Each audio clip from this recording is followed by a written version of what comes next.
आज पुनः दोस्तों आप लोगों के सामने हम राष्ट्रवादी इतिहास लेखन को लाए हैं। और हम लोग जो इतिहास लेखन की कड़ी में राष्ट्रवादी इतिहास लेखन का बहुत ही महत्व है। और इसके तहत हम लोग देखेंगे कि आखिर राष्ट्रवादी इतिहास लेखन का कार्य भारत में क्यों किया गया, इसका प्रारंभ क्यों हुआ। तो इसमें हम लोग देख पाते हैं कि सबसे पहले देखिए, जो अंग्रेज लोग भारत में थे उनके द्वारा भारतीय इतिहास को अपने तरीके से प्रस्तुत किया गया। उन्होंने जिस प्रकार चाहा उस तरीके से उन्होंने अपने भारतीय इतिहास को प्रस्तुत किया। इसी के प्रतिरोध में यानी विरोध में जो है राष्ट्रवादी इतिहास लेखन का कार्य भारत में हुआ। इसमें राष्ट्रवादी इतिहासकारों ने भारतीय इतिहास को अपने तरीके से अपने ढंग से प्रस्तुत किया और उन्होंने इसका महिमा मंडन किया। तो चलिए उसको समझते चलते हैं हम लोग। देखिए 20वीं शताब्दी के आरंभ में इतिहासकारों के कुटशील मानसिकता के प्रबल विरोध, मतलब साम्राज्यवादी इतिहासकारों के विरोध स्वरूप इस इतिहास का लेखन आरंभ हुआ। और इसका जो मुख्य उद्देश्य था, जो राष्ट्रवादी इतिहास लेखन का, इसका मुख्य उद्देश्य था भारतीय इतिहास को एक नए तरीके से यानी अपने भारत के ही परिप्रेक्ष्य में प्रस्तुत करना था, यानी भारत के इतिहास का महिमा मंडन करना था। तो चलिए, राष्ट्रवादियों द्वारा एक विभिन्न नज़रिए से ब्रिटिश उपनिवेशवाद और राष्ट्रीय आंदोलन के स्वरूप का विश्लेषण करना था। यह साम्राज्यवादी दृष्टिकोण के विपरीत भारत का राष्ट्रवादी दृष्टिकोण था। यानी राष्ट्र का मतलब ही समझते हैं कि अपने देश के लिए जो लिखा गया है उसी को राष्ट्रवादी दृष्टिकोण कहते हैं। और इसके उदय की प्रक्रिया तथा राष्ट्रवाद के उदय की प्रक्रिया के बीच एक अनोखा संबंध देखा जा सकता है। अब कैसे संबंध है तो ये भी आगे चलिए देखते हैं हम लोग कि आखिर इनका उदय और जो हुआ उसके बीच क्या संबंध था। तो इसमें सबसे मेन चीज़ जो है ये कि जहाँ एक और राष्ट्रवादी इतिहासकारों का उदय भारत में बढ़ती राष्ट्रीयता की भावना के कारण हुआ, मजबूत हुआ, तो वहीं दूसरी ओर इन इतिहासकारों ने राष्ट्रवादी भावना को भी मजबूती प्रदान की। यानी इसका साफ सुथरा मतलब ये है कि इन इतिहासकारों के द्वारा जहाँ एक तरफ अंग्रेज़ों मतलब इतिहास को लिखना आरंभ किया अंग्रेज़ों की नीति के विरोध में, तो वहीं राष्ट्रीय आंदोलन को भी इनके द्वारा लिखे गए पुस्तकों से बल मिला।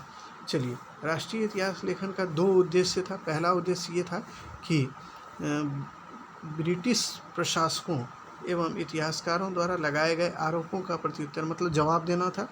जो ब्रिटिश लोग बोलते थे कि भारत नटों का देश है, यहाँ तो सभ्यता नाम की कोई चीज़ नहीं है, ये बर्बर लोग हैं, तो इनका पहले इनको प्रत्युत्तर मतलब जवाब देना था। और दूसरा इसका उद्देश्य ये था कि राष्ट्रीय आंदोलन को एक वैचारिक आधार प्रदान किया जाए, यानी एक उसको समग्र आंदोलन के रूप में यानी पूरे भारत में फैलाया जाए। ये भी इनका उद्देश्य था। राष्ट्रवादी इतिहासकारों के द्वारा ब्रिटिश इतिहासकारों के प्रत्युत्तर देने के कार्य में 3 घटनाओं का महत्व है। यानी इनके द्वारा जो राष्ट्रीय इतिहास लेखन के रूप में जो कार्य आरंभ किया गया और जो अंग्रेज़ों के विरुद्ध जो भी इनके द्वारा उत्तर दिए गए, उसमें 3 घटना महत्व रखता है। जैसे जेम्स प्रिंसेप 1837 में अशोक के अभिलेख को इन्होंने पढ़ा। दूसरा घटना ये हुआ कि 1861 में कनिंघम को पुरातत्व विभाग का निर्देशक नियुक्त किया गया और 1905 ईस्वी में कौटिल्य के अर्थशास्त्र को खोजा गया और तथा 1909 में इसका अनुवाद मतलब यह प्रकाशन रैनी श्याम शास्त्री के द्वारा किया गया। यानी इसको इस तरह समझिए कि इन इतिहासकारों ने राष्ट्रवादी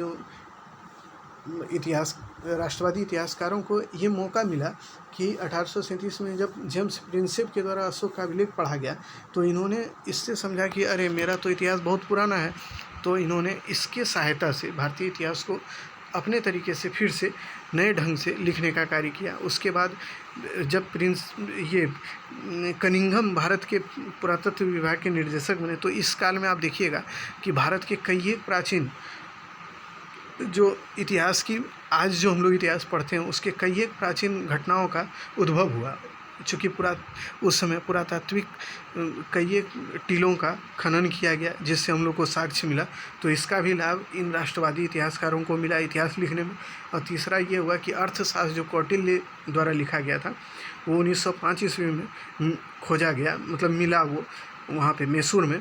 तो उसके बाद इसको रैनी श्याम शास्त्री नामक एक मतलब एक तरह से आप कहिए कि इतिहासकार ही थे, उन्होंने ही इसका फिर हिंदी में अनुवाद किया। और फिर इससे यह स्पष्ट हुआ कि भारत का इतिहास तो बहुत पुराना, और इसको पढ़ने के बाद इन राष्ट्रवादियों ने एक नए तरीके से भारतीय इतिहास को प्रस्तुत किया। वही है मेन रूप से राष्ट्रवादी इतिहास लेखन के तहत इनके द्वारा प्रस्तुत किया गया इतिहास। चलिए, अब इन 3 कारणों ने राष्ट्रवादी इतिहासकारों को अपने कार्य को संपादित करने के लिए सुविधा प्रदान वही हुआ कि उन्होंने इन तीनों कार्यों से जो भी प्रमाण इनको इकट्ठा हुआ, इसका प्रयोग करके इन्होंने राष्ट्रवादी इतिहास लेखन को एक नए तरीके से लिखने का काम किया। और इसी राष्ट्रवादी इतिहासकारों को 2 वर्गों में बांटा जाता है, एक उग्र राष्ट्रवादी और दूसरा तार्किक। उग्र राष्ट्रवादी वे थे जिन्होंने साफ तौर पर ही अंग्रेजी शासन को केवल विरोधी रूप में ही देखा उन्होंने। और राष्ट्रवादी ये तार्किक रूप से जो थे, उनका ये मत था कि उन्होंने जो भी अपनी बातें रखी वो तर्क के आधार पर, यानी उसमें उन्होंने बताया है कि ये इस प्रकार सही है, इस प्रकार गलत है। उन्होंने तर्क दिया। जैसे कि आप देखिएगा दादा भाई नौरोजी, ये लोग जो हैं, अगर भारत में अंग्रेज़ों के द्वारा जो शोषण किया जा रहा था, यानी आर्थिक शोषण जो किया जा रहा था, उसके जो दुष्प्रभाव भारत में पड़े, या ड्रेन ऑफ वेल्थ का सिद्धांत उनके द्वारा जो दिया गया, तो उन्होंने बताया है कि आखिर ये तर्क है, इस आधार पर हम बोल रहे हैं कि आपका जो शासन है वो भारत के लिए अच्छा नहीं है। तो ये दोनों ही इतिहासकारों का अपना अपना मतलब अलग अलग तरीका था बताने का। तो चलिए, उग्रवादी इतिहासकारों जो कि मतलब डायरेक्ट अंग्रेजी शासन का विरोध करते थे, उसमें कौन कौन थे? तो सबसे पहले तिलक, KP जायसवाल, उसके बाद BD सावरकर, बंकिम चंद्र चटर्जी, अरविंद घोष, दयानंद सरस्वती, KM मुंशी और भी अन्य इतिहासकार जो हैं ये उग्रवादी इतिहासकार के रूप में आते हैं। इसके बाद तार्किक इतिहासकारों में आप देखिएगा तो राजेंद्र लाल मित्र, लाला लाजपत राय, RC दत्त, दादा भाई नौरोजी, RC मजुमदार, सुरेंद्र नाथ बनर्जी, पट्टाभी सीतारामैया, ताराचंद, अमलेश त्रिपाठी जैसे इतिहासकार को शामिल किया जाता है। अब देखिए उग्रवादी इतिहासकारों ने अब ये तो दोनों का हम लोग बता दिए कि हाँ उग्रवादी ये हैं, राष्ट्रवादी विचार से ये आते थे, तार्किक विचार से ये आते थे। अब देखिए उग्रवादियों का आप समझिए कि उग्रवादियों ने किस तरीके से इतिहास को लिखा। अब देखिए यहाँ पे उग्रवादियों ने जेम्स मिल द्वारा प्रतिपादित, जेम्स मिल का जो है एक पुस्तक था, उसमें उसने भारतीय इतिहास को 3 भाग में बांट के बताया, जिसमें एक उसने कहा कि प्राचीन भारत को हिंदू काल कह दिया, और मध्यकालीन भारत को मुस्लिम काल, और आधुनिक भारत को ये जो हम लोग ब्रिटिश काल को कहते हैं उसको आधुनिक भारत उसने या आधुनिक काल कह दिया। तो इसको उग्रवादियों ने भी स्वीकार कर लिया कि हाँ ये ऐसा था। अब देखिए उन्होंने क्या गलती की या फिर उन्होंने क्या लिखा है। उन्होंने प्राचीन भारत के संदर्भ में स्वर्ण युग की अवधारणा को विकसित किया।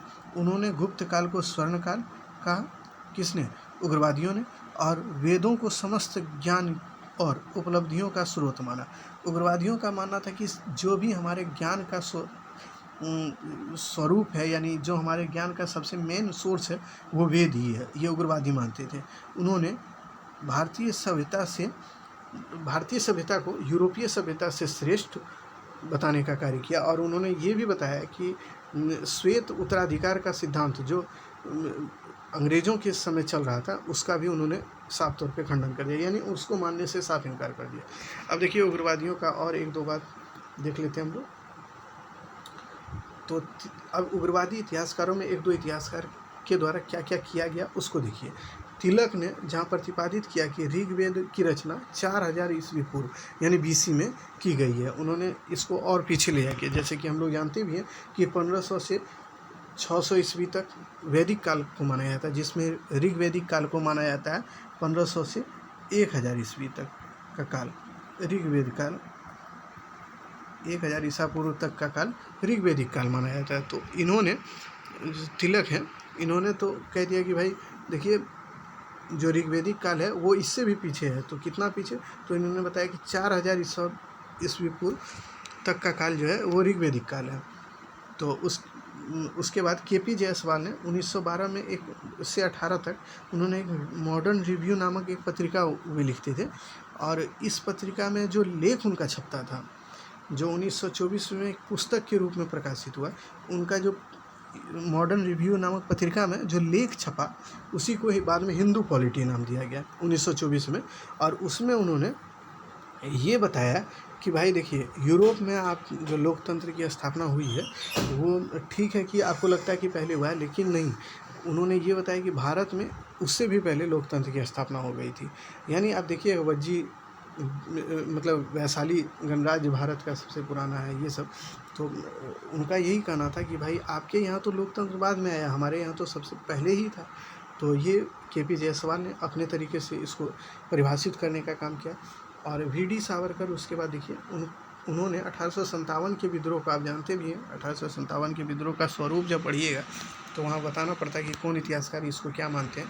तो उसमें वीडी सावरकर जो है वो मानते हैं कि भाई 1857 का विद्रोह जो था वो है वो प्रथम स्वतंत्रता संग्राम था, या इसको उन्होंने कहा कि इंडियन वॉर फॉर इंडिपेंडेंस जो है आज़ादी के लिए लड़ा गया यह आंदोलन था, यह विद्रोह था। ये वीडी सावरकर का मानना है।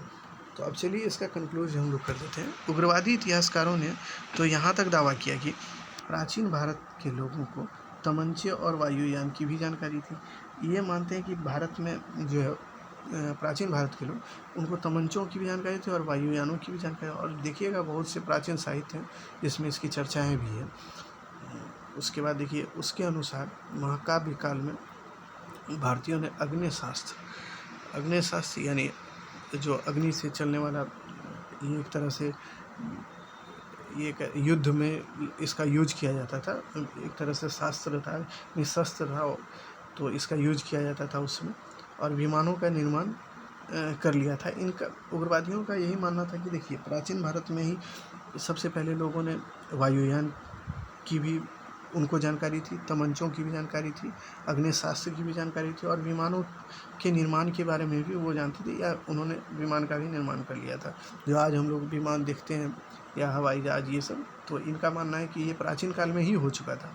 कुल मिलाकर इन्होंने साम्राज्यवादी इतिहासकारों के द्वारा जो भारत के अतीत को, जो उन्होंने जहाँ साम्राज्यवादी इतिहासकार भारत के अतीत में कुछ नहीं देखते हैं, उन्होंने बस उसमें कमियां ही देखा, तो वहीं राष्ट्रवादी इतिहास, उग्र राष्ट्रवादियों ने उसमें अच्छाई ही दिखाने का काम किया। मतलब सब कुछ अच्छा देखने और दिखाने का इन इतिहासकारों ने काम किया।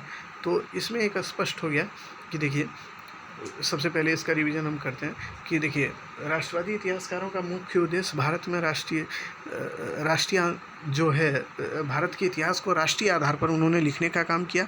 और अब इन्हीं राष्ट्रवादियों को दो भाग में बांटा गया, उग्र राष्ट्रवादी और एक तार्किक राष्ट्रवादी। तो उग्र राष्ट्रवादी का हम लोग पढ़ लिए। तो उग्र राष्ट्रवादियों ने क्या किया है कि सबसे पहले जो भी इन्होंने अंग्रेज़ों के प्रत्युत्तर के रूप में ही सारा चीज़ लिखा। यानी भारत में जैसे प्राचीन काल को इन्होंने बताया कि भाई वो स्वर्ण काल था, उसके बाद इन्होंने बताया कि भारत में तो सबसे पहले ही विमान का ये हो गया था, विमान तमंचे का आविष्कार हो गया था। इसके अलावा उन्होंने बताया कि ये यहाँ पे वायुयानों की भी व्यवस्था थी। ये सारी बातें उन्होंने बताया कि आप विशिष्ट नहीं हैं, आपसे पहले भी हमारे पूर्वज ये कर चुके थे। अंग्रेज़ों को यही ये बताना चाह रहे थे। और उसके बाद इन्होंने ये भी बताया कि भाई 1857 का विद्रोह, जहाँ अंग्रेज़ बोलते हैं कि भाई ये एक सभ्य लोगों के विरोध में बर्बर लोगों का विद्रोह था, यानी वो अपने आप को सभ्य लोग बताते हैं अंग्रेज़। तो वहीं इन्होंने कहा कि नहीं, ये सभ्य, आप सभ्य क्या हैं, हम भी सभ्य हैं। और मतलब ये सभ्य लोगों का बर्बर के विरुद्ध विद्रोह नहीं था, ये बर्बर लोगों के विरुद्ध ये भारत का पहला स्वतंत्रता आंदोलन था, संग्राम था, ये इनका मानना था। और वहीं केपी जायसवाल भी देखिएगा, हिंदू पॉलिटी में वो कह देते हैं कि भाई देखिए, आपको लगता है कि लोकतंत्र की स्थापना आपके यहाँ हुआ है, लेकिन नहीं, लोकतंत्र की स्थापना हमारे यहाँ ही हुआ है। तो कुछ बातें इनकी सही भी हैं, क्योंकि आप देखिएगा प्राचीन भारत में लोकतंत्र सबसे पहले भारत में ही इसका स्थापना हुई थी। तो ये चर्चा, ये उन्होंने इसका इसकी मतलब इसके बारे में उन्होंने व्याख्या किया और बहुत इसमें बृहद रूप से लिखा गया। लेकिन आपसे जब पूछा जाए कि राष्ट्रवादी इतिहास लेखन के बारे में बताइए, तो आप जब भी बताइएगा तो वो निचोड़ रूप से बताइएगा, और निचोड़ बताइएगा तो उसमें सारी बातें मतलब उतनी ही लिखी जाए जितना संभव है। आप बहुत तो लिख भी नहीं सकते क्योंकि आपके पास समय का भी अभाव है। तो इस प्रकार आप देख लीजिए, उग्रवादी हो गए। अब आ जाइए हम लोग देख लेते हैं तार्किक आधार पर भी जो दूसरा वर्ग है उसने क्या कहा।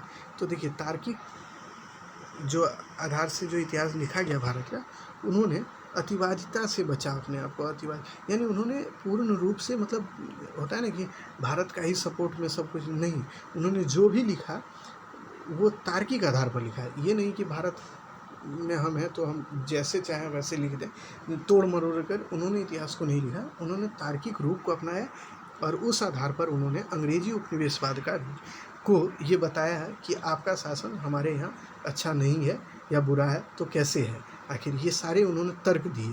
तो चलिए, वे भारत में उपनिवेशवाद को शोषणमूलक चरित्र पर बल, यानी शोषणमूलक बताते थे। और उन्होंने बताया है कि भारतीय कृषि हस्तशिल्प उद्योग का विनाश मुख्य रूप से कैसे हुआ है। तो उन्होंने बताया कि ब्रिटेन यानी ब्रिटिश शासन के ही कारण भारत की अपनी कृषि व्यवस्था चौपट हो गई, हस्तशिल्प का विनाश हो गया। यानी देखिए, अंग्रेज़ों के आने के बाद भारत में उन्होंने बस मेन काम यही किया कि भारत को एक कच्चे माल का देश बना के रख दिया और बाज़ार के रूप में उन्होंने प्रयोग, यानी उनके यहाँ जो भी चीज़ मतलब वस्तुएं उनको चाहिए थी कच्चे माल के रूप में, वो उन्होंने भारत से लिया और वहाँ पे उन्होंने उसका यूज करके उद्योगों में उसको यूज किया, उससे नए सामान बनाए और फिर उसको लाके भारत में बेचने का काम किया। तो यानी देखिए, ये जो तार्किक आधार पर राष्ट्रवादियों ने एक विश्लेषण ये भी बताया उन्होंने कि भारत में अंग्रेजी शासन बस ऐसा ही है जैसे किसी, मान लीजिए कि किसी मछली को मछली के तेल में ही तलने के बराबर। यानी दादा भाई नौरोजी ये कहते हैं कि अंग्रेज़ों ने भारत से ही धन लिया और भारत में ही दिया और भारत से ही उन्होंने फिर मुनाफा भी कमाया। तो ये कहने का अर्थ ये है कि जैसे कि मतलब मछली के तेल में मछली को तलने वाला उन्होंने कंसेप्ट दिया और फिर बाद में उन्होंने ड्रेन ऑफ वेल्थ का भी सिद्धांत दिया। तो चलिए उसको भी देख लेते हैं कि यानी मछली के तेल में मछली को तलने का मतलब यहाँ पे ये है कि मछली को तला भी जा रहा है और उसी के तेल में, यानी उसी से, मतलब मछली में तो आप जानते भी वसा ये सब सारा चीज़ पाया जाता है।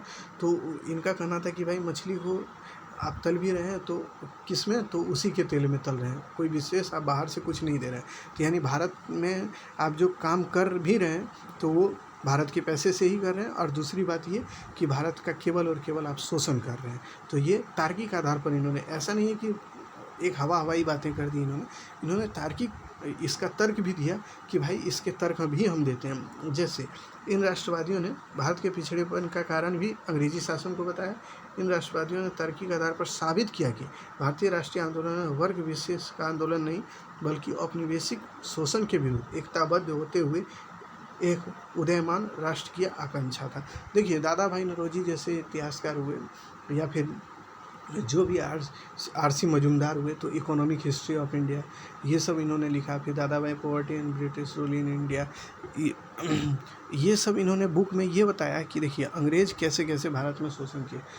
दादा भाई नौरोजी तो अंग्रेज़ों के ऊपर ये भी बताते हैं कि भारत के शोषण का मूल कारण और भारत के पिछड़ेपन का मूल कारण आप ही हैं। और उन्होंने धन के निष्कासन का भी सिद्धांत दिया, तो उसका चर्चा इसमें नहीं। उसमें देखिए, राष्ट्रवादी इतिहास लेखन या कोई भी इतिहास लेखन आप करते हैं तो उसमें उसके कंसेप्ट को लिखा जाता है, ना कि पूरे इतिहासकार के विचार को। यानी उनके विचार का निचोड़ यहाँ लिखा जाता है। और फिर हम लोग आगे के सीरीज़ में ये भी करेंगे कि दादा भाई नौरोजी का कैसे इतिहास लेखन में मतलब लिखे उन्होंने, या उसके संबंध में उनका क्या विचार था, वो अलग अलग पढ़िएगा, तो वो अलग चीज़ है। लेकिन ये जो आप राष्ट्रवादी, अगर आपसे पूछता कि राष्ट्रवादी उपागम पर लिखिए, तो आपको ऐसे ही लिखना होगा कि उसके विचार को जो भी थे उसका निचोड़ इसमें बताना होगा।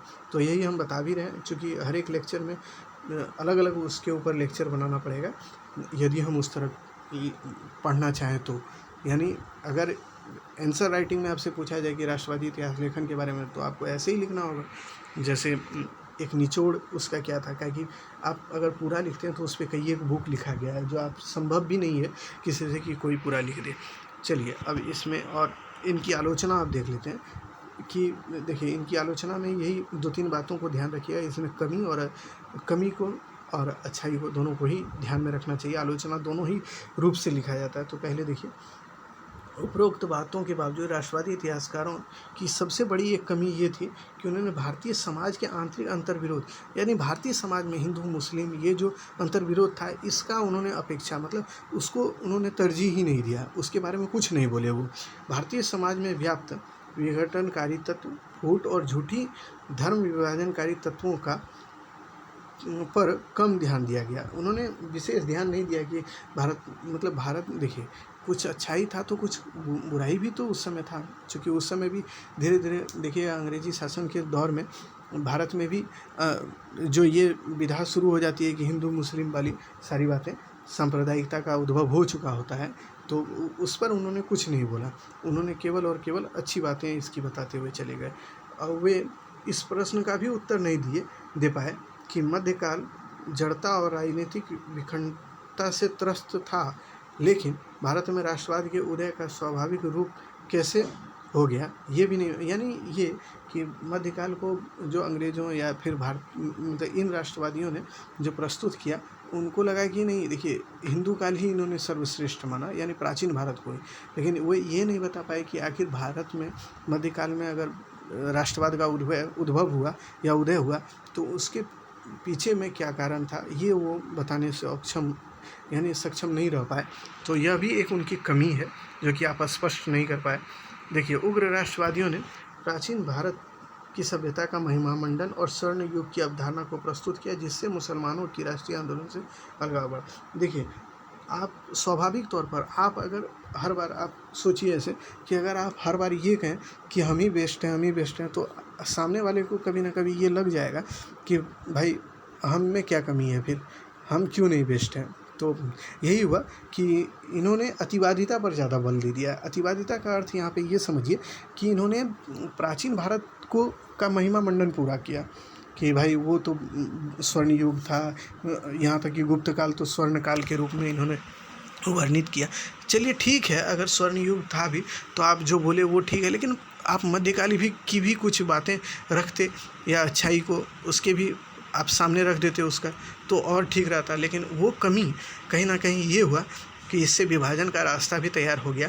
जहाँ एक और भारतीय इन राष्ट्रवादियों ने प्राचीन भारत का मतलब उद्घोष किया, यानी उसका महिमा मंडन किया, तो वहीं अब मुसलमानों ने अपने हित की मांग अंग्रेज़ों से करना शुरू कर दिया। और यही देखिएगा कि भारत के विभाजन का एक बहुत ही महत्वपूर्ण फैक्टर भी बन जाता है, कि भारत के विभाजन का एक महत्वपूर्ण कारण बन जाता है। और यही इसी का खामियाजा भारत को ये भुगतना पड़ा कि भारत का अंततः विभाजन भी हो गया। तो एक कारण ये है, एक इसको पूरा कारण नहीं मानिएगा कि हाँ इसी के कारण हो गया, नहीं, एक कारण यह भी था, विभाजन में कहीं ना कहीं इसका भी एक इम्पॉर्टेंट रोल था। ऐसा नहीं है कि मुसलमानों की तरफ से कुछ नहीं किया गया, उनकी तरफ से भी किया गया, उनका भी विभाजन में उतना ही रोल था। लेकिन हम ये भी नहीं कह सकते कि राष्ट्रवादियों का रोल कुछ नहीं था, उनका भी था।